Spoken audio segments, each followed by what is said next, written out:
Hello, hello, hello. Good morning, good afternoon, good evening, depending on your time zone. Welcome to my YouTube channel.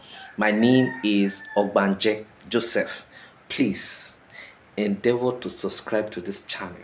Please share, like, as well as comment on this video.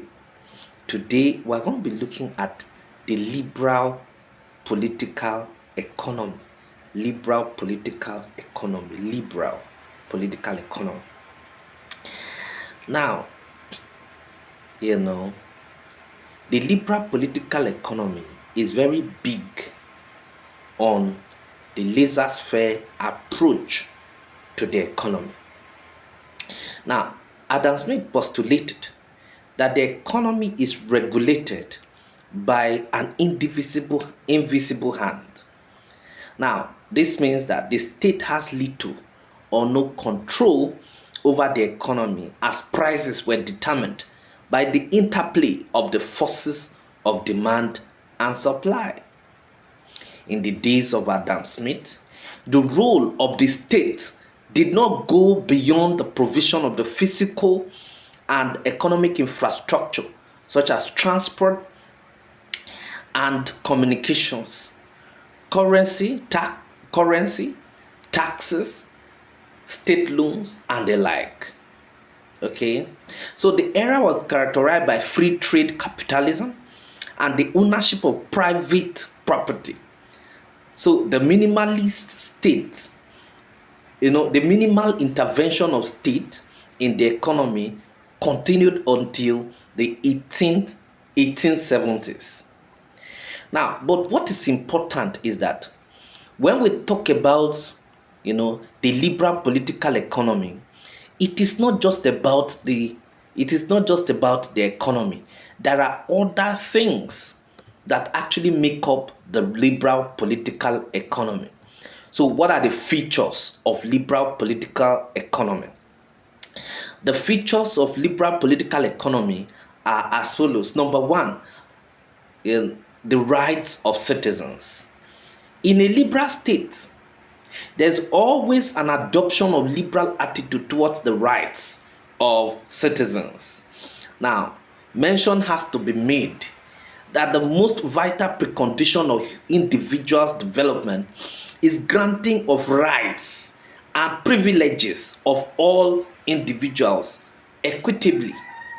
Now, if any inequality or discrimination is to be followed, that must be for the general interest of the body politic, okay, and to the least disadvantage of anybody. So by resorting to this system, the authority of the liberal state will be in a position to ensure the progress of the individuals. So in precise terms, liberalism implies what is granted in the forms of rights and privileges to one should also be granted to others. So where there is discrimination, then you cannot say for sure that such a state is actually a liberal state. Then what is number two? Number two is the existence of many groups. Now, if you are talking about a liberal economy or a liberal state, you are talking about a state where there are so many groups, being in existence. Now, liberal state presupposes that the existence of many groups and organizations.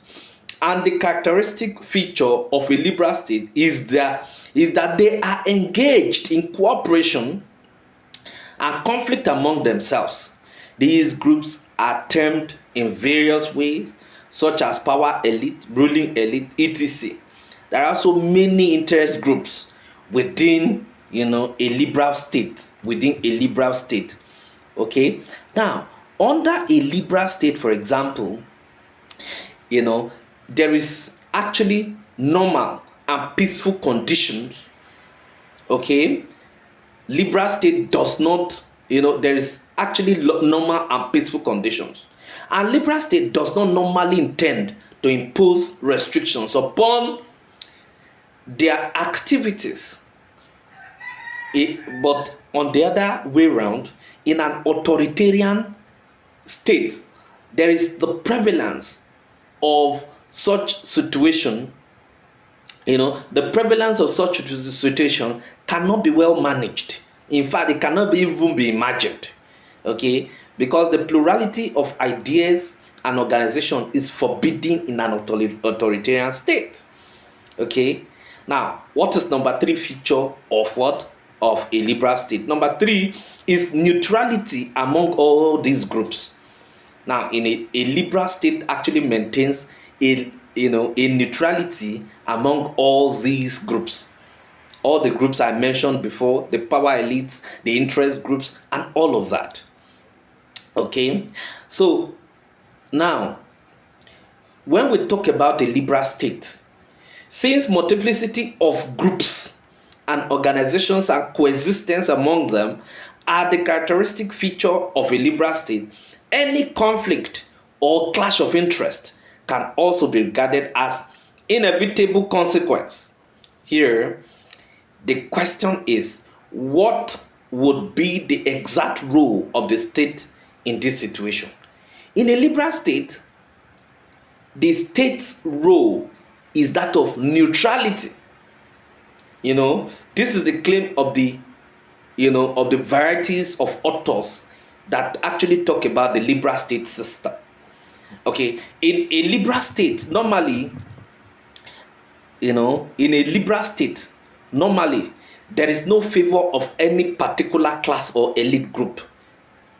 In a case of conflict, though the state maintains neutrality, the state is quite aware of clash of interest between classes and groups. As a provider of checks and stability in the political system, the state adopts reforms so that destabilization cannot occur. Now, a liberal state can reasonably be called a reformist state. Okay, so that is actually number 3. Then number 4, number 4 is that the state is accountable to the citizenry. Okay, in a liberal state, the important feature of such state is that it is accountable to the citizenry, which means that all its activities, decisions, policies are to be approved by the body politic. So the consent and accountability is the twin ideas associated with the liberal state. So it means that the decision of the state is not final, even though it is for the general welfare of the community. It is because what is welfare and what is not is to be decided for whom it is meant. There is no scope of imposing anything upon the individuals that actually make up the state. Okay, so that is actually number 4. Number 5, the liberal state is never a one idea state. It is not. It is only an autocratic state that is actually a one idea state, one idea coming from just one man, and it is imposed on everybody. So it embraces multiplicity of ideas, okay, views and existence of numerous groups and parties. This finally indicates a competition among them. So competition involved seizure of political power through constitutional means, legal procedure, and democratic ways. Competition in views and in ideas.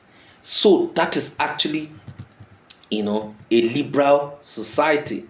Another feature is that a liberal society has multiplicity of political parties. So there must be existence of political party, you understand, whereby a number of parties and them struggling for power actually exists. Okay, the difference between a liberal state and an authoritarian state is that in a liberal state is sometimes called a pluralist state because of the plurality of ideas and organizations. Okay, now another point, which is number 7, is separation of power.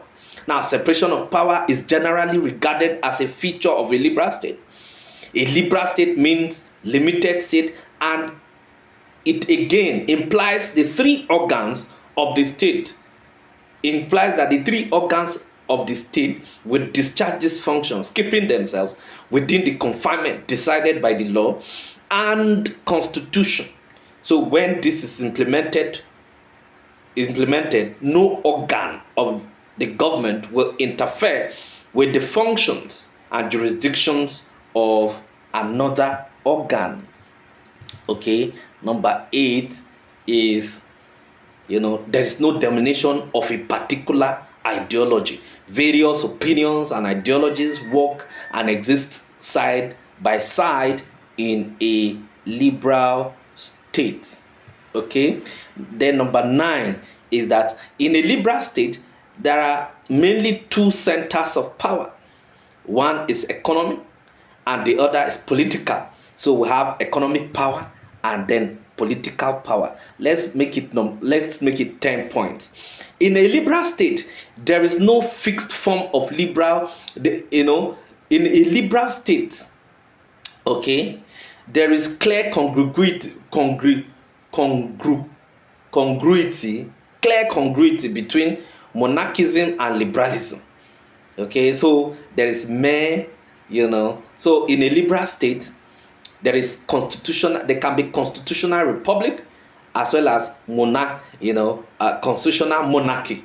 So a liberal state actually is not tied to just one. There's no fixed form of liberal state. That is exactly what I'm trying to say. So the head of the state is president, and if he exercises all his constitutional powers within a nefarious motive, he can become a real dictator. You understand? So what we're trying to say is that a liberal state is actually a state that is actually free.